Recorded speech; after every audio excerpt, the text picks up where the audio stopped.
This is section 12.2, part B, transforming with logarithms. It turns out that there is a much more efficient method for linearizing a curve pattern in a scatter plot. Instead of transforming with powers and roots, we can use logarithms. This more general method works when the data follows an unknown power model or any of the several other common mathematical models. Not all curve relationships are described by power models. For instance, the health and wellness example, a graph of life expectancies versus the logarithm, which is base 10, of income per person, shows a linear pattern. We use Fathom software to fit a least squares regression line to the transformed data and to make a residual plot. The regression line is the predicted life expectancy is equal to 11.7 plus 15.04 times the log of the income. How well does this model fit the data? The residual plot shows a random scatter of prediction error about the residual line of 0. Also, because the r-squared value is 0.65, about 65% of the variation in life expectancy is accounted for by the linear model using the log of the income as the explanatory variable. The relationship between life expectancy and income per person is described by a logarithmic model, or of the form y equals a plus b times the log of x. We can use this model to predict how long a country's citizens will live from how much money they make. For the United States, which has an income per person of $41,256.10, predicted life expectancy, if we plug this into our formula, would be 81.117 years. The actual U.S. life expectancy in 2009 was 79.43 years. A linear model has the form of y equals a plus bx. The value of y increases or decreases at a constant rate as x increases. The slope b describes the constant rate of change of a linear model. That is, for each 1 unit increase in x, the model predicts an increase of b units in y. You can think of a linear model as describing the repeated addition of a constant amount. Sometimes the relationship between y and x is based on repeated multiplication of a constant factor. That is, each time x increases by 1 unit, the value of y is multiplied by b. An exponential model of the form of y is equal to a times b raised to the x power describes such a multiplicative growth. Populations of living things tend to grow exponentially if not restrained by outside limits, such as lack of food or space. More pleasantly, unless we are talking about credit card debt, money also displays exponential growth when interest is compounded each time period.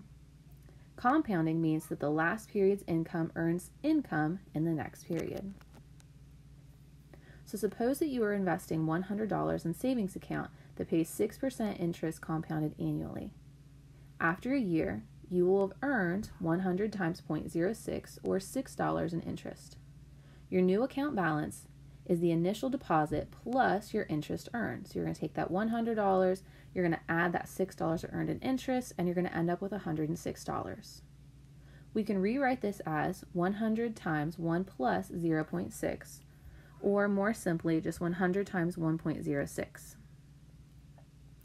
This is 6% annual interest, means that any amount of deposit for the entire year is multiplied by 1.06.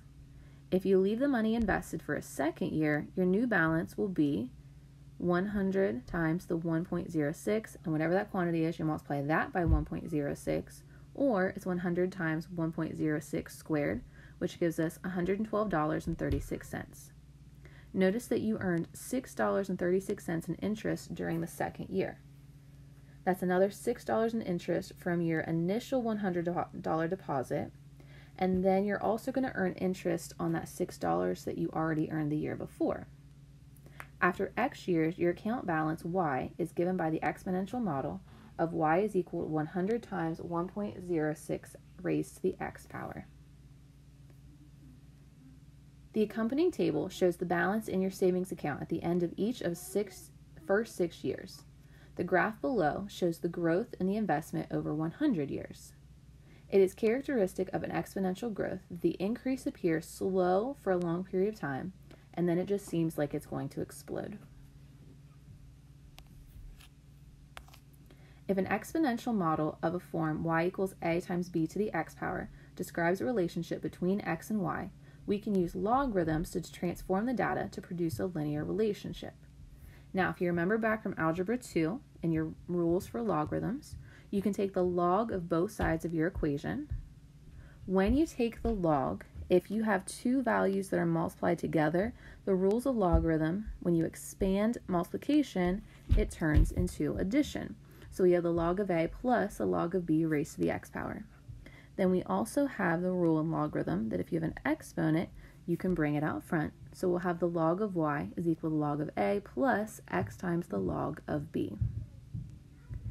We can then rearrange the final equation, and we can say that the log of y is equal to the log of a plus the log of b times x. Notice that log a and log b are constants because a and b are constants. So the equation gives a linear model relating the exponential variable x to the transform variable log y. So this means if the relationship between the two variables follows an exponential model, and we plot the logarithm of y against x, we should observe a straight line pattern in the transformed data. If we fit a least squares regression line to the transformed data, we can find the predicted value of the logarithm of y for any value of an exponential variable x by subtracting our x value, substituting our x value into the equation of the line. To obtain the corresponding prediction for the response variable y, we have to undo that logarithm.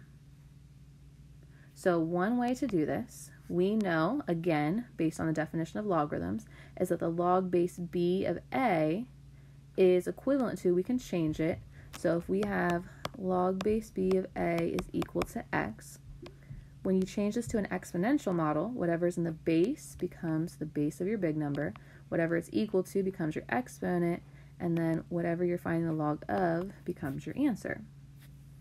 So if we have log y is equal to 2, log just means it's log base 10, so we can write this as log base 10 of y is equal to 2.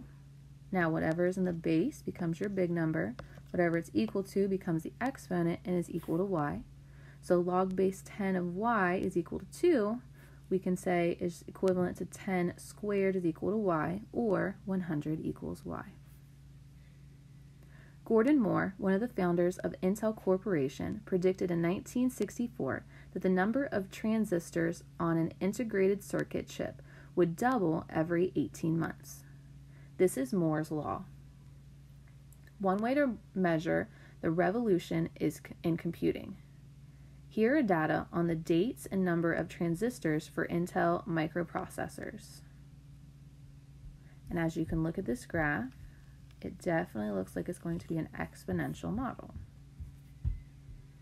A scatter plot of the natural log, which is log base e, which we write as ln, of the number of transistors on a computer chip versus years since 1970 is shown. Based on the graph, explain why it would be reasonable to use an exponential model to describe the relationship between the number of transistors and years since 1970.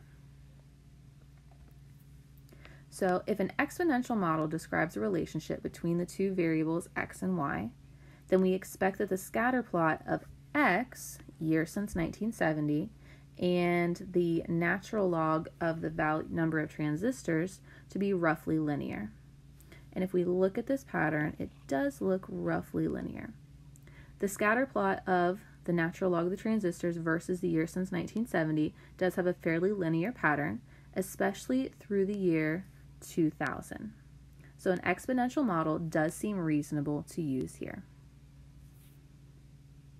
Minitab output from the linear regression analysis of the transform data is shown below. Give the equation of the least squares regression line and be sure to define any variables. Now remember, you can write this as y hat equals, and then you can have your x in it, or you can define your variables right in the equation. So we are looking at, this is the transform data. So it is the natural log of the transistors, and this is how many we are predicting will be transistors. So we're going to put the hat over the transistors, is equal to our constant plus our slope times our x value, which is our years since 1970. If you just wanted to write this in terms of x and y, that would be fine. You can just say the ln of y hat is equal to, and then put your x in it, but then you would also have to define what those variables represent. Use your model from part B to predict the number of transistors on an Intel computer chip in 2020, and you need to show your work. So let's start with what our equation was.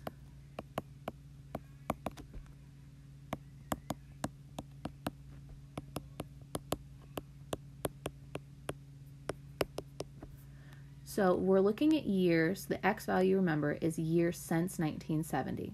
And 2020 would be 50 years since 2020. So we can substitute in 50 for our x. Now, if you put that into your calculator, everything on this right side into your calculator, you are going to get 25.3562. Now we need to get the y by itself. Right now we have ln, and ln is log base e.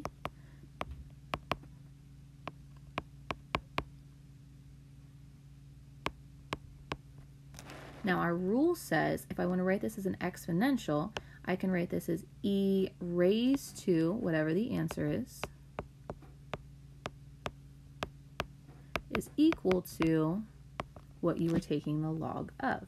So our y hat, or our number of transistors, our predicted number of transistors, is just going to equal e raised to the 25.3562, which is approximately 1.025 times 10 to the 11th power.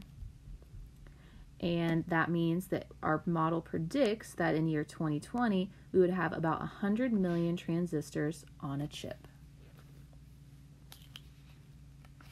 A residual plot for the linear regression in part B is shown below. Discuss what this graph tells you about the appropriateness of the model. So as you can see, there is a definite pattern on our residual. It's not just a scatter. So the residual does show that distinct pattern, with the residuals going from positive to negative and then back to positive again as you move from left to right. But the residuals are small in some relative to the transformed y values, because we're only going from a little bit past -1 to about +1. Also, the scatter plot of the transformed data is much more linear than that of the original scatter plot. We feel reasonably comfortable using this model to make predictions about the number of transistors on a computer chip. Make sure that you understand the big idea here. The necessary transformation is carried out by taking the logarithm of the response variable. Your calculator and most statistical software will calculate the logarithm of all the values of a variable with a single command. The crucial property of the logarithm for our purpose is that if a variable grows exponentially, its logarithm will grow linearly. So let's check our understanding. The following table gives the resident population of the United States from 1790 to 1880 in millions of people. And as you can see, the original data is very curved. So the graph on the left is a scatter plot of the data of years since 1700 as the explanatory variable, and the population as the response variable. The graph on the right is still using the year since 1700 as the explanatory, but now it's taking the natural logarithm of the population instead of just using the population itself. So explain why it would be reasonable to use an exponential model to describe the relationship between the U.S. population in years 1790 to 1880 and the number of years since 1700. And here's our Minitab output. So based on this information, the scatter plot of the original data, as we already said, is clearly curved. But the scatter plot of years and the natural log of the population seems to be quite linear. We can easily draw a line that goes through that data. This suggests that an explanatory model would fit the original data. An exponential model, sorry, not an explanatory. Give the equation of the least squares regression line and define any variables. Again, remember you can write this as y hat equals and put an x, or you can name the variables directly into your equation. So if we are looking for the population, we can say the natural log of the population, and it's the predicted population, so we're going to put the hat above it, is equal to our constant plus our slope, and we are getting these values directly out of our Minitab output, times the years since 1700. Or you can just write it with your x and your y in there, and then define what y and x are going to represent. Use this linear model to predict the U.S. population in 1890 and show your work. So again, we had the equation ln of y hat is equal to negative 1.193 plus 0.0287 times our x value, and x is going to be the number of years since 1700. If we're looking at 1890, we have done 190 years since then. So if we plug in that 190, we're going to get that the ln of y hat is equal to 4.26. Now ln, remember, is just log base e of y. And our rules say we can take whatever the base is and make it our big base. Whatever is equal is going to become our exponent, and then what you were finding the log of will become your answer when you switch this from a logarithm to an exponential function. And if you put that into your calculator, e raised to the 4.26 will give us 70.81 million people as our prediction of the population in 1890. Based on the residual plot, do you expect your prediction will be too high or too low? And we need to justify our answer.